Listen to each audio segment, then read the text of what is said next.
your destination. Quietness is feeding senses through your ears, and tide is rising, drought is non-existent. Sins are washed away, all the faults that you were facing. Sunset chaser, where's your new location? Searching for a purpose, the truth is making you nervous, and sunlight's waiting, there's a happy ending. Picture perfect skies, does your life have any meaning? Oh darling, don't you cry no more, as the sun will soon shine 1,000 times. Don't you worry, dear, dark clouds will soon clear for you.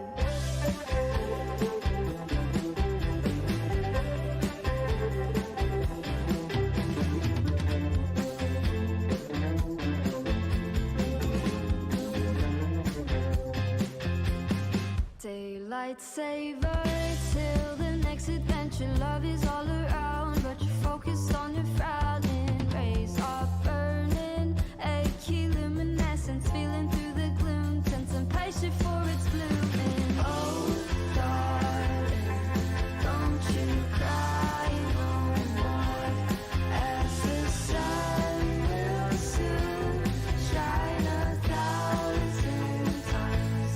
Don't you worry, dear, dark clouds will soon clear for you.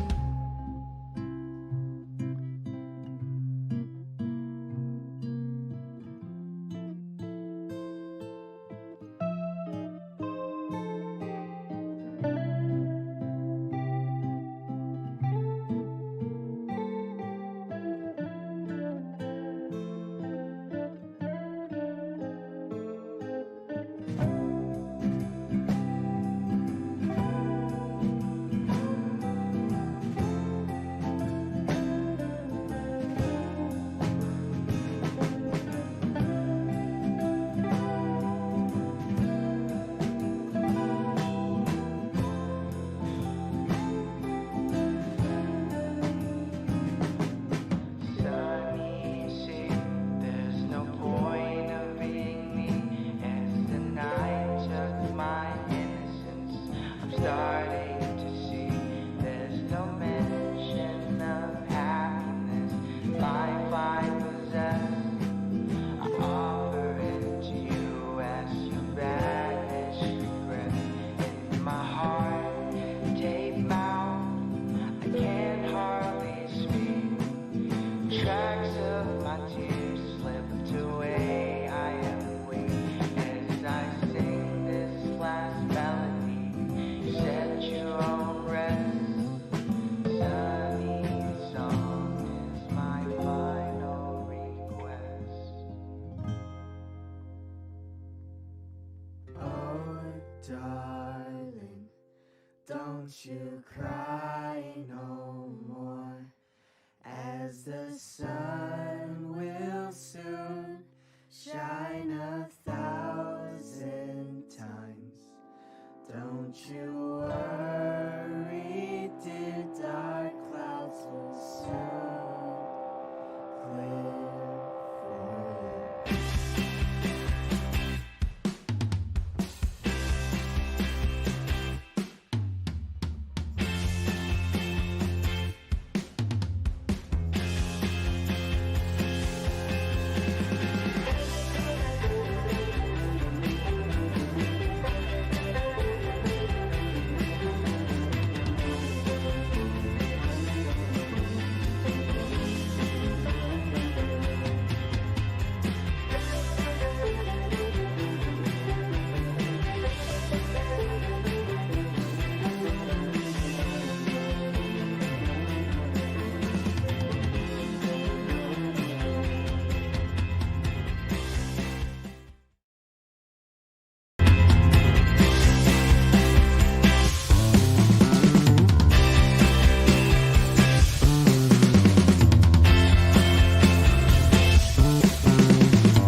Aloha and good evening, everyone, and welcome to the 41st Annual Hawaii International Film Festival presented by Halekulani, and tonight's Film for Thought discussion with Jake Wachtel, the director of Karmalink. We are continuing our Film for Thought discussion series this night with this exciting discussion with Jake, hosted by Ida Yoshinaga, who is assistant professor in the School of Literature, Media, and Communication at Georgia Tech University. This discussion and this entire program is presented in partnership with the Hawaii Council for the Humanities. This is the 12th year that we have been presenting the Film for Thought program in partnership with HCH, and we're incredibly grateful for their support again this year.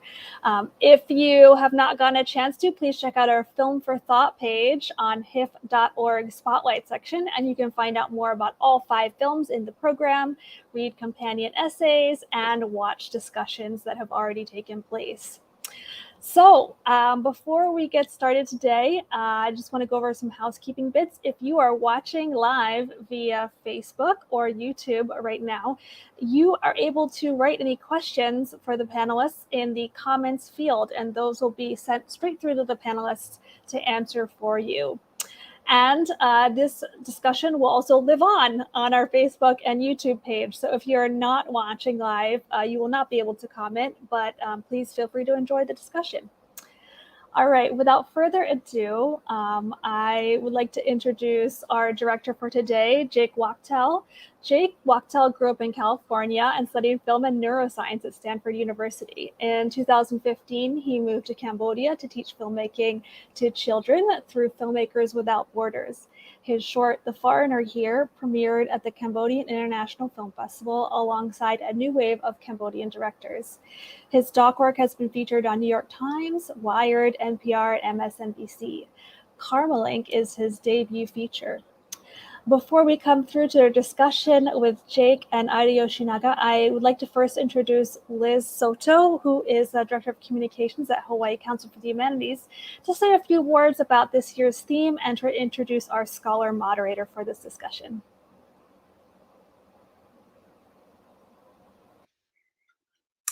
Mahalo nui, Anna, and aloha mai kākou. Thank you to everybody for being here. Again, I'm Liz Soto, the Communications Director for Hawaii Council for Humanities, which is a state affiliate of the National Endowment for the Humanities. We started in 1972, so we've been supporting innovative and Hawaii-centered humanities programming for nearly 50 years. Our mission is to connect people with ideas that enrich lives, broaden perspectives, and strengthen communities. And you can find more about our programming at highhumanities.org. So welcome to our 4th Film for Thought event of 2021.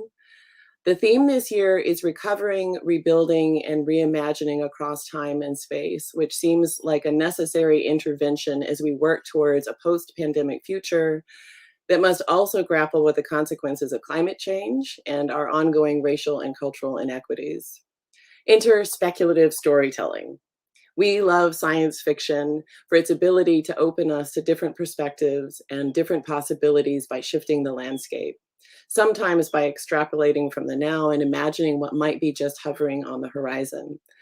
Karmalink gives us a Cambodia that is recognizable but altered, and it honors the complexities of storytelling in a place that holds such cultural richness and resilience while continuing to carry the scars of war and colonization. Ida Yoshinaga is an assistant professor of science fiction film at the School of Literature, Media, and Communication at the Georgia Institute of Technology. Raised on Maui, she earned her PhD at the University of Hawaii at Manoa Department of English, where she studied feminist film narratives, genre theory applied to science fiction and fantasy, and critical approaches to mass media art. This year, she represents NetPAC USA on the HIFF jury. I've had the pleasure of knowing Ida and following some of her work for years, and her breadth and depth of knowledge never fail to astonish me. Her thoughtfulness and compassion guide so much of her work in meaningful and impactful ways, and it is such a pleasure to have her with us today on this talk. Thank you so much.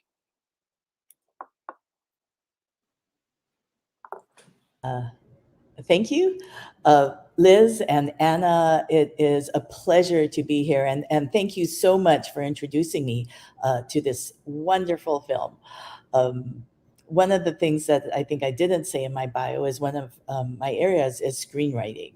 So even though this is a gorgeous film, and I know that many of the questions will have to do with the production and the cinematography and the incredible music, I really love the script. So Jake, how did you come up with this incredible story which combines economically distressed neighborhoods and their gentrification in Phnom Penh with digital stratification of nanotechnology and neuroscience and AI and the haves and have-nots of technology with Buddhist reincarnation? Like, how did you stop this script and the film story from becoming too much? How did you manage to keep it a excellent through line that pulled all of us as viewers through to the end? And I'm just a warning to the audience out there. I might give a little bit of spoilers from time to time. So please, if you're bothered by that type of thing, go and see the movie and then,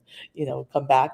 But Jake, tell me about the story. How did you develop it? Or I know you have a co-writer. So if you want to, yeah, tell me about your script and your story development. Yeah, for sure.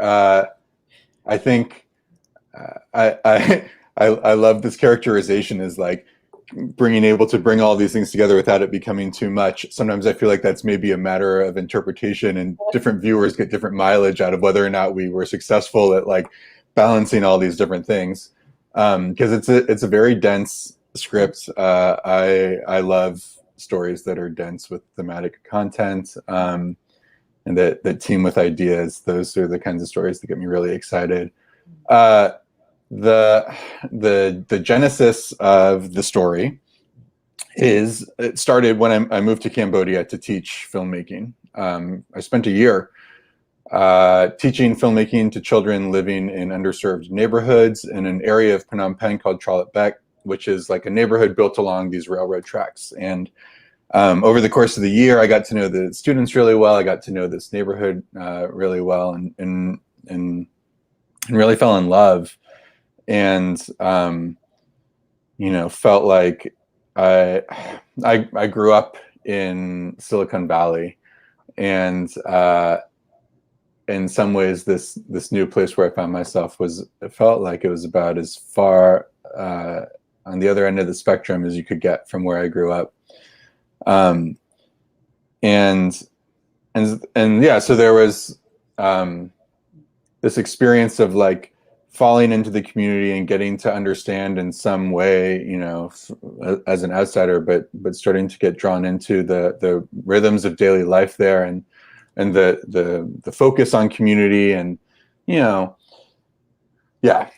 that experience became kind of the general grist for the ideas to come. And what happened was, at the end of that year of teaching, I was reading the novel Never Let Me Go by Kazuo Ishiguro, which is one of my favorite novels. And I got to the end of that and just sort of randomly started wondering, like, what would a version of the story that took place in my students' neighborhood, what would that feel like? I loved how that story talked about the way that we like keep certain realities of the world from kids, and like, this moment of knowledge, of understanding how the world actually works as like the pivotal kind of moment in the coming of age. And I love how that story has this like far out sci-fi concept humming in the background, but it's really foregrounded on these relationships of the kids. And so that sent my head spinning. And I think that was hitting up against something else. Spending so much time in this community was also watching it change pretty rapidly in the face of development and globalization and Westernization. I don't even know how I feel about the term Westernization, because there's just like, it's like outside influence, or it's just it's like the culture culture is accelerating so fast with the as the digital realms come in. But one thing for sure that I was thinking about a lot coming from Silicon Valley is like, how is the technology that's being created in this bubble where I'm from, and then it gets dispersed to the farthest reaches, the farthest corners of the globe. How is that impacting culture? How is it changing culture? And so I had this love of the community and thinking about change and thinking about this sci-fi story. And one of the big reasons I think why I landed in Cambodia and why I was really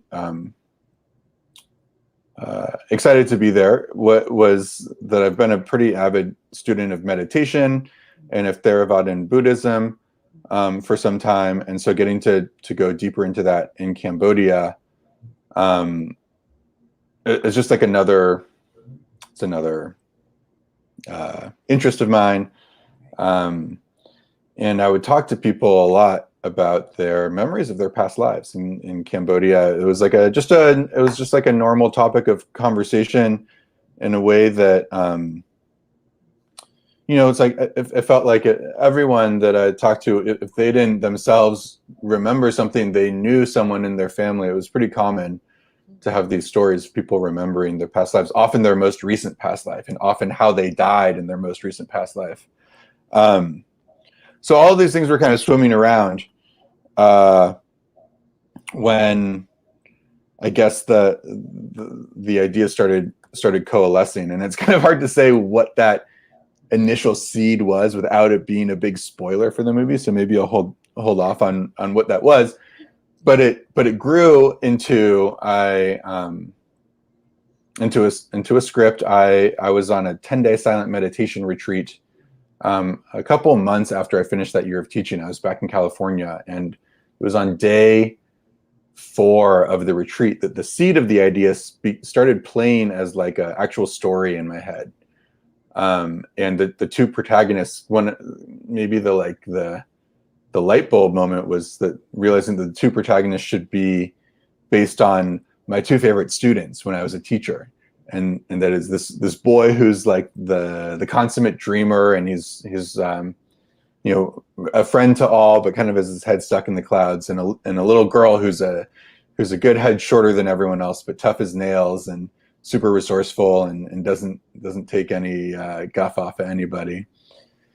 And so that turned into the first draft of the script, but it evolved hugely from that first version of the story. I owe an enormous debt of gratitude to my co-writer, who you mentioned, Christopher Larson, who's an American screenwriter living in Laos, married to this amazing Lao-American filmmaker named Matty Doe. He was the one that really helped me. He took the script to the next level and introduced a lot of really interesting conceptual ideas, and also I think that he had a lot of sort of confidence in how to chart the way through. Like me, I think we got along because we're both into like throwing so much at the story. And then we shot it, and then the editing process was really, I think, where we were able to like hone in on how do we weave through such a complicated story that's dealing with visions from the past and augmented reality spaces and dreams and the digital and it was something that was like very exciting and animating for me from the beginning, but it was also a juggling act, and it was hard, and we did a lot of test screenings, and I would come away from those early test screenings being like, oh well, we have not hit this. And so then it was my editors that I worked with, Harrison Atkins and Stephanie Kesnochat, that really that sort of in this genius way sculpted it. It was kind of a mess in some ways, and they like really brought it together. Thank you. I'm such a writer geek that I always love those behind the scenes type details and how you found part of the story. And people don't know that, right? That they just think you write the script and it gets directed and that's it. But often you find the story in the editing room or in post or something. I'm really curious because in the wake of Stranger Things and Netflix movies like Finding Ohana, the Goonies type kids adventure, I think is having a comeback, and I see this as part of that. So, why did you decide on this 1980s genre, let's say?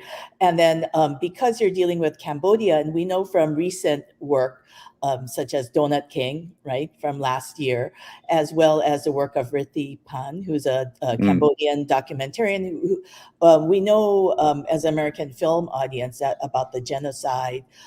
You kind of mentioned in parts of the film the bombing of Cambodia by America, as well as Chinese economic colonialism with the bullet train, and French colonialism in the past. How do you tell a children? So first of all, why did you choose the Goonies type 1980s retro adventure? And then, when you're doing things for family audiences, how do you know what to put in, like the genocide or war or colonialism, right? And what to leave out? And especially since you have the female character doing lovely things like knowing how to pick locks and just this great salvage capitalism type street, we would say crimes, but it's for survival, right? So tell me about the family audience and how you consider that, while also educating them, of course. That's such a beautiful question. There's a couple things to unpack there. First of all, it wasn't my intention to make necessarily a family film. I made the kind of film that I wanted to see, and I really love media for kids that doesn't pander, that takes them seriously as humans. It's like I feel like I made a movie for humans, and kids are humans, and so hopefully they can. They can dig it. We actually played a youth film festival in Amsterdam called Cinekid. I was talking to the head programmer there, and he's like, if there's kid protagonists and there's no egregious sex and violence, then we'll program it. He's like, I don't care, what the intention of the director was. And I think that's really beautiful. I think that that to speak to the part of your question about what is how do I think about what to include, I really think that kids can handle a lot. There was never any effort to censor out any of the history. I think that where I landed on what ended up getting included and name checked in this story is as you said, I allude to the American bombing of Cambodia and and during French colonial times and the theft of artifacts and obviously that tech is really there's so many different forms of development that are encroaching and changing the fabric of a place. I feel like it's pretty common that I find it's pretty common if I tell people that I'm living in Cambodia or making something in Cambodia, they're like, oh, you're making something about the Khmer Rouge. Mm-hmm. And I think that, it's super important that those stories are told. And like you mentioned, there's some amazing Cambodian storytellers who are treating those subjects in a really deep and thoughtful way.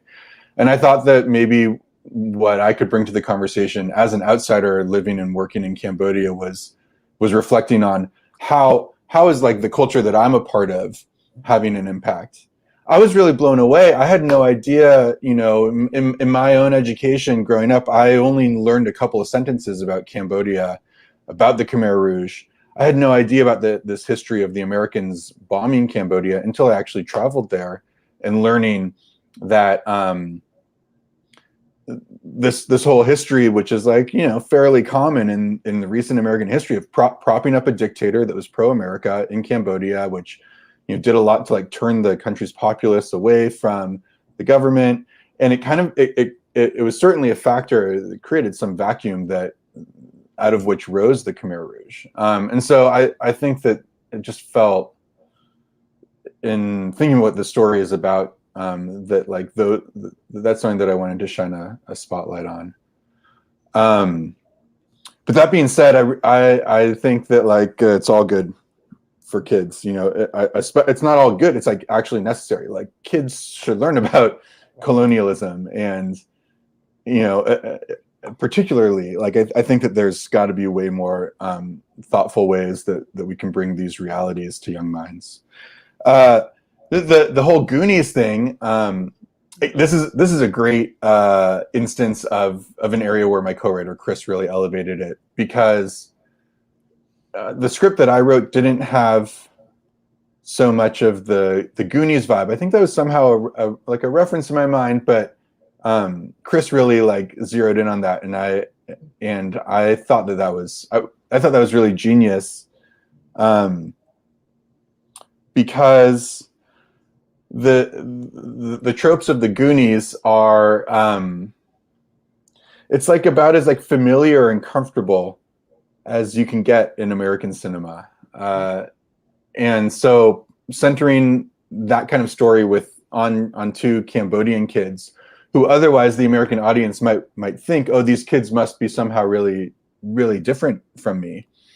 But the reality is, and the reality that I learned like going to teach these kids is like, no, you got your teacher's pet, and you got the class clown, and I mean there's like for sure ways in which the culture is super different, but there's so much basic fundamental human similarity, and I thought that using this kind of setup was a shorthand to immediately bring the viewer in really close and to feel that.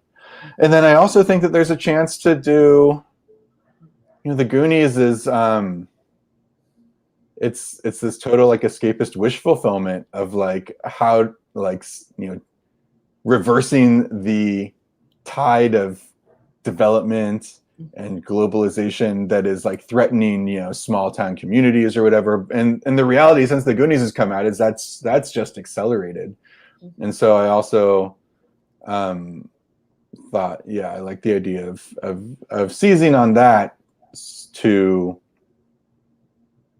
play with it and subvert it. Very good. I know we have questions from the audience and also from Liz, who's a big science fiction fan. But I wanted to ask, maybe really quickly, could you talk about your production practice? Hollywood gets criticized a lot for going overseas and doing basically sort of exploitative, environmentally harmful, right, forms of production. I really got a sense that you're trying to be Buddhist in your approach to community, and from what I've read, been very cooperative with local community and getting them represented. I see we already have a question about what about Southeast Asian sci-fi, from the region. So I mean, from Panther Claw, kind of jumping ahead a little bit by looking at his or her question. But do you want to address those issues of the politics of production, or? No, I think it's such an important question, and one that I was constantly grappling with, something that I still think about. I mean, there were a lot of moments along this journey where I was like deeply questioning if this is something that I should do at all. Should I be telling this story as an outsider? And I tried to talk to a lot of friends and filmmakers in Cambodia about it, and really like reflect on it. And I think that somehow it's like that idea, like when I went to teach filmmaking in Cambodia, I was also like, these questions were bubbling up all the time as working in the field of development and being there, teaching art, which like sounds great. Like what's problematic about that? But like I could feel every day that I was somehow a sort of like for better or for worse ambassador or representative of Western culture. Here I am as like a like a single dude traveling by myself. I was in my 20s, and like it's just I'm like some sort of beacon of a representation of something that was really different. So that's something that's been on my mind, and predating this film gig. Before I did this, I did a lot of work for like NGOs and social impact ventures, and I spent a lot of time reflecting on how the process of development can be well-intentioned but misguided, or various things like that. On the other hand, so there's like this desire to be as thoughtful about it as possible, and on the other hand, it's very hard to make a movie, and to make a movie like this is tough. And so we were like, you know, there was just like that. You know, I brought over the DP, director of photography, and production designer, and first AD from New York, costume designer, and they're. So I brought those guys over from America, where the production did. Everyone else basically was local. The crew was like 85% Cambodian. Wow. And so yeah, it was. Sorry, I'm like trying to find my train of thought through this. The things that were really important to me was like having it be a mostly Cambodian crew. That the cast was almost entirely Cambodian, and really like leaning on them and learning from them to, you know, and constantly talking about like what's going on in the scene with the script supervisor, or with, you know, like the props guy who's sitting by the monitor, whoever's hanging around. It was like, I think that I like really leaned a lot on all of my collaborators, and at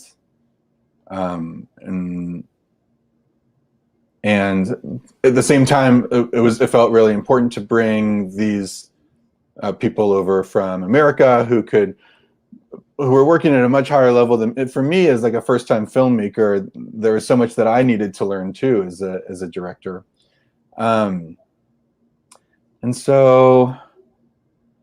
All this to say, in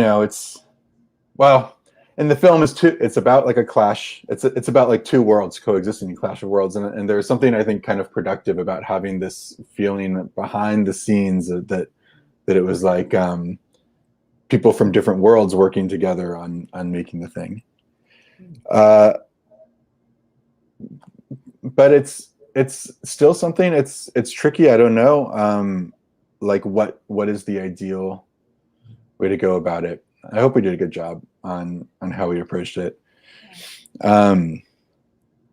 It was such one of the reasons why I wanted to do this right from the get-go, when I had the idea, and I was like, oh, I had the idea for the film, and I was like, I could see myself working on this for like 5 years. And that's, you have to have this kind of crazy develop this kind of crazy attachment or sense of like will to get it done in order to make a movie. And one of the reasons why I felt that sense of attachment is I was like, wow, this would be such a cool organizing principle in my life, to go deeper in my connection with Cambodia. And that's been really meaningful for me. It's like, I had lived in Cambodia for a year before I had the idea to do this. And it was already like something very important in my life, but now it really truly feels like a home for me. And I go back after being away, and I just feel this like sense of home there. Yeah, I know that there was another that you had also pointed to one of these questions coming up in the comments. You want me to? About your outlook on, Southeast Asian science fiction. The comment is name dropping The Long Walk, which was written by my co-writer Christopher Larson and directed by his wife Maddie Doe, which is an amazing film. Time traveling serial killer. Highly recommend that you check it out. And I think that gosh, I really hope that there's like way more sci-fi starting to come out of these places like Cambodia and Laos. It's definitely a challenge to get something like this made. But I think that there's something really you really gain something in the conversation of like what is sci-fi and you know, speculative fiction that it's envisioning a future world. It's really missing something when places like Cambodia Laos are not like participating in that. I think that there's sci-fi like historically has been sort of elitist in the purview of like you know, story centered on white men and that kind of like manifest destiny idea. And I think that there's so many more interesting, nuanced ways to talk about where we're heading as a global society, or where cultures are heading, that are outside of that sphere. I just met a director from Iran at my film premiered at the Venice Film Festival, and in the Critics Week section, and there was another film in that section called Zalava, which was a kind of supernatural, really wonderful film. And I was talking to the director, and he's like planning this sci-fi opus. I'm like, oh man, I can't wait to see that. I have another friend who's made some sci-fi movies in Ethiopia, Crumbs. That's sort of getting outside. The question was about Southeast Asian sci-fi, but I think that there's, in general, this idea of like sci-fi from the global South, underrepresented. There's so many fascinating things to talk about in this realm, and I think. And the other thing that I'll say about this is, you know, I think that people are kind of surprised when I talk about a Cambodian sci-fi, because they think that maybe, like, you know, Cambodian's not that high tech, but Cambodia is speeding headlong into the future, and there's something very flat and equitable, I guess you could say, in the dispersion of technology. I mean, there's ways that it's creating more inequality, but then there's other ways. Now everyone's like, not everyone, but like so many more people are on the internet now than before, and that's, I think, like I think that there's this sort of like youthful energy in a place like Cambodia that makes it really ripe and perfect for sci-fi. So I do hope that we get to see more sci-fi in Cambodia and surrounding nations. Thank you. I also want to point out, when it comes to science fiction films, whether from the global South or indigenous populations, that science fiction is not only so-called high technology. It's about knowledge. It's about ways of thinking and relationships with the universe. So those are also about larger technocultures. You know, how do you treat science and technology and knowledge? So I love that. Yeah, it's a broader thing than just whatever. I know. I would love to. I would love to pick your brain. I feel like you have so much knowledge about this realm in particular, far beyond. I bet you have some good films that you could recommend for me that would. We will talk for sure. Yeah. You know that Liz. I know we have some comments from A&B Films, Mike Yoshida and Panther Claw, but I want to see, Liz, do you have questions? Because Liz also from Hawaii Council for Humanities is a huge science fiction fan. So I wanted, or anyone from the HIFF team, but we will get to your audience questions too. Let's see. Liz, are you there?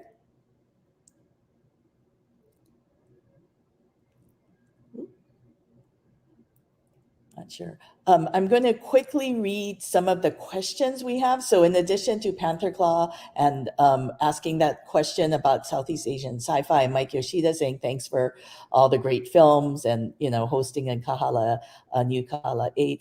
A&B Films asks, what surprised you about the audience's reaction to your film? So what kinds of reactions have you been getting, especially here in Hawaii, but not only that? And, especially things that went against your expectations and how an audience might interpret or identify with, or, et cetera. Respond. Yeah. Yeah, we've gotten to show at I think 7 film festivals now. It's been really fun to find, after working on it for many, many years, to finally start sharing it with an audience. And I think something that surprised me, that there was, I guess I had some fear that like that this was maybe kind of niche, that it was like only people who are into Buddhism and sci-fi and, you know, Cambodia or like social realist kind of films, the people in the center of the Venn diagrams would be interested. But I've been I've been gratified that people who are like in any one of those circles, I've had people who are not sci-fi fans at all, but they had some strong like Buddhist leaning, or even spirituality more generally, or people who are into like past lives that are really into it, or, you know, people that like just very excited to see and get into the Cambodia vibe.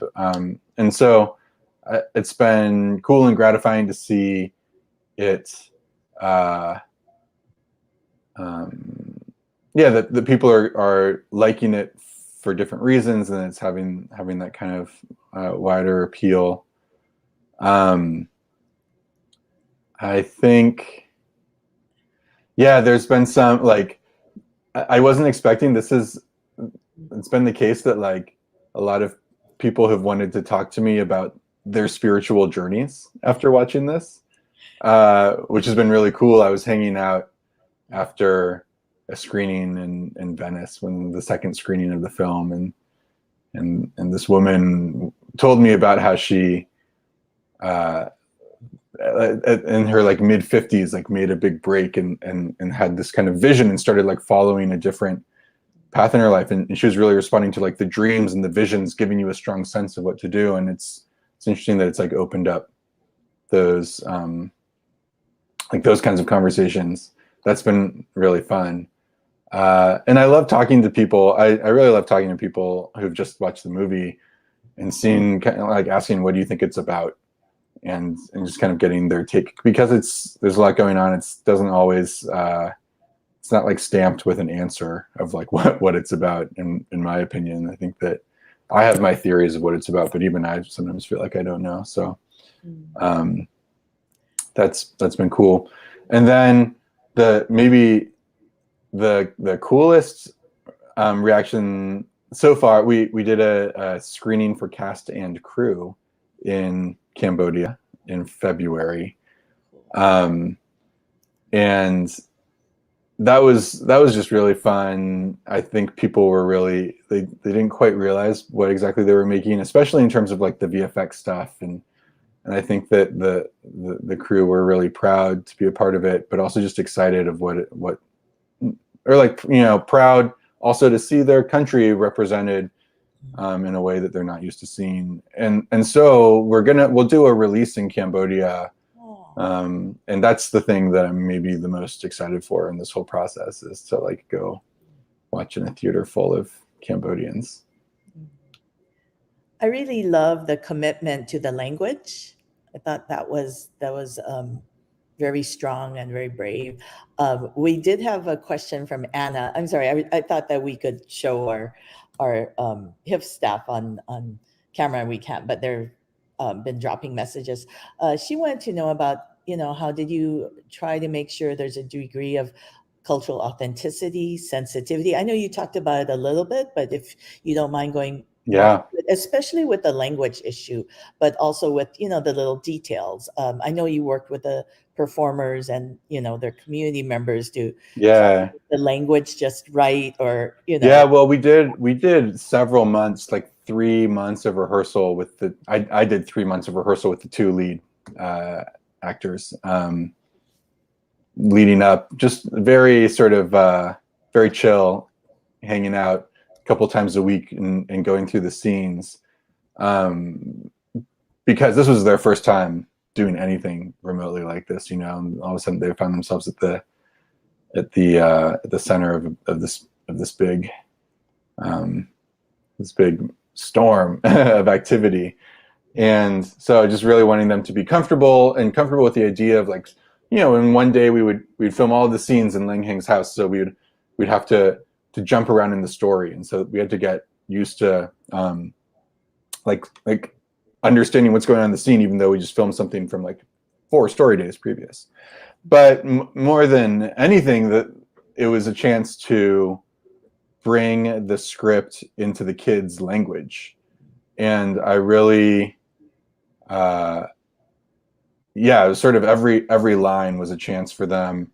We always sort of preserved the same meaning, but it was a chance for them to say it how they would say it.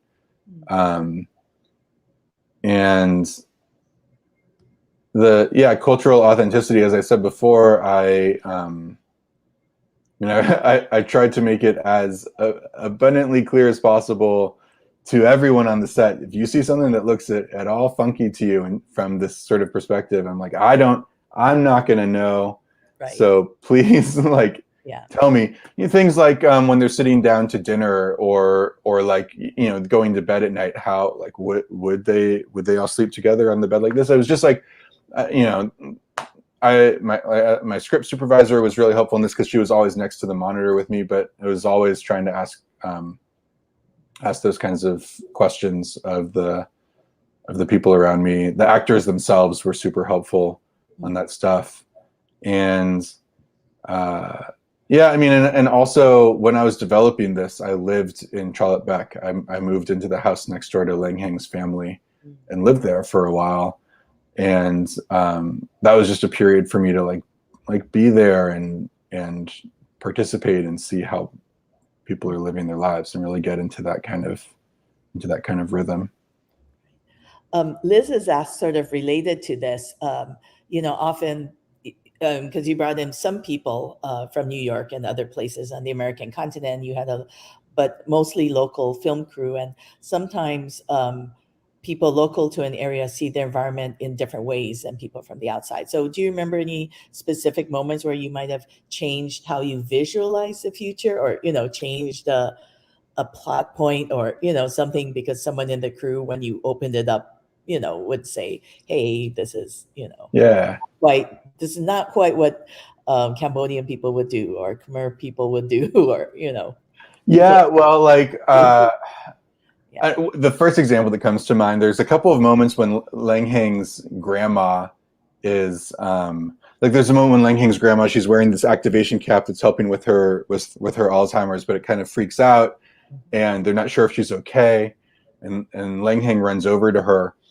and he starts just like massaging her arm like this, and that was something that Lang Hang just did naturally, that I had no idea was something that you would do in that situation. If like your grandma is, we would never like go up to our grandma and start like aggressively massaging her to make sure that she's like okay and calm down.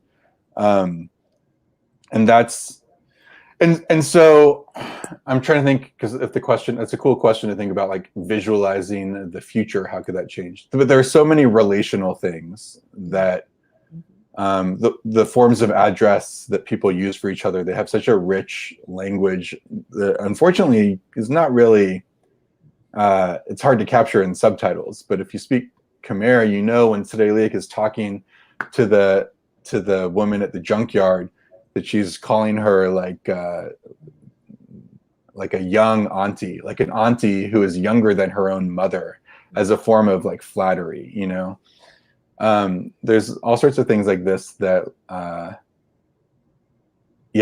I think were,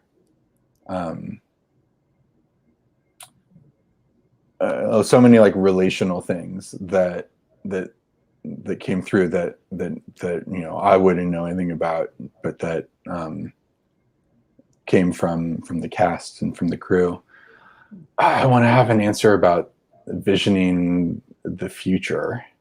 The sort of this like the augmented reality cafe and the vibe of that, and like the sign on, our props guy, give props to our props guy, Dadit, it was his first time doing this job, and he did an incredible job, and it was a really, really, really big job on this movie. This is, in a lot of ways, it's like a Hollywood, like Indiana Jones, the props that he's got to come up with.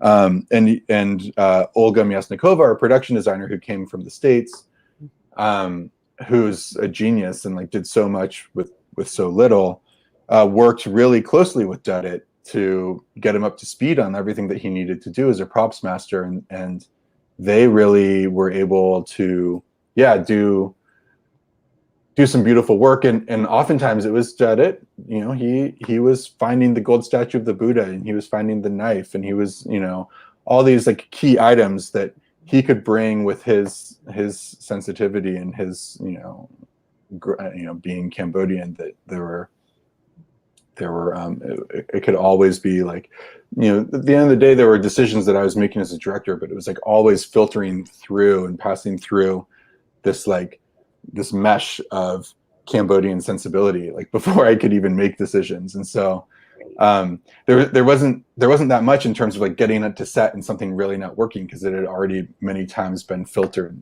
through that perspective. Well, thank you. We have maybe 2 or 3 minutes left. Do you want to tell us about upcoming projects or things you hope might happen in your next step in filmmaking? Just yeah. Go ahead. Yeah. I love sci-fi, and I've been thinking a lot about utopia and how there's a lot of dystopias. There's a lot of dystopian media fictions out there, and I really think that we could use more positive visions of how we could get together as a civilization and deal with some of the most pressing issues. I think a lot about climate change. Other ideas relating to history and social justice, like who gets to control what history is taught, who's in charge of history. So exploring these ideas through sci-fi,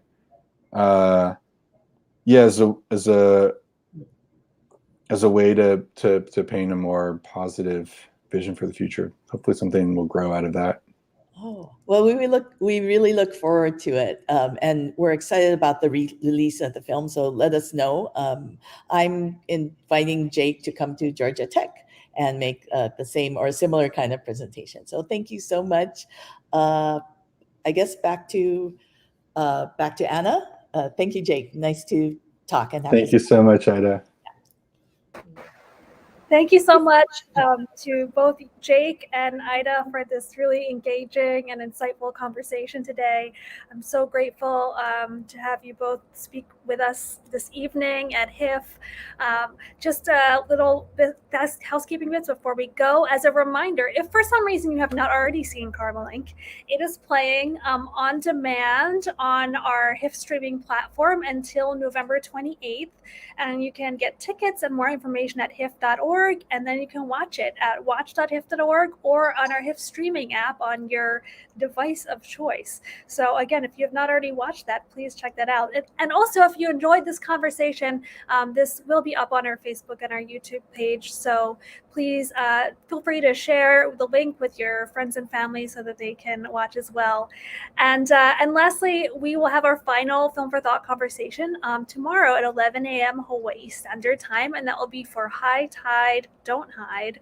And we will be speaking with the entire directorial team for that film. Oh, and we just have a last minute note in the bottom. If you feel the need, go ahead and donate at hiff.org. We could always use your support. Big thank you again to Hawaii Council for the Humanities, Liz Soto, all of our sponsors at HIFF, our board of directors, and our HIFF Ohana, you at home. Thank you all very much and have a wonderful night.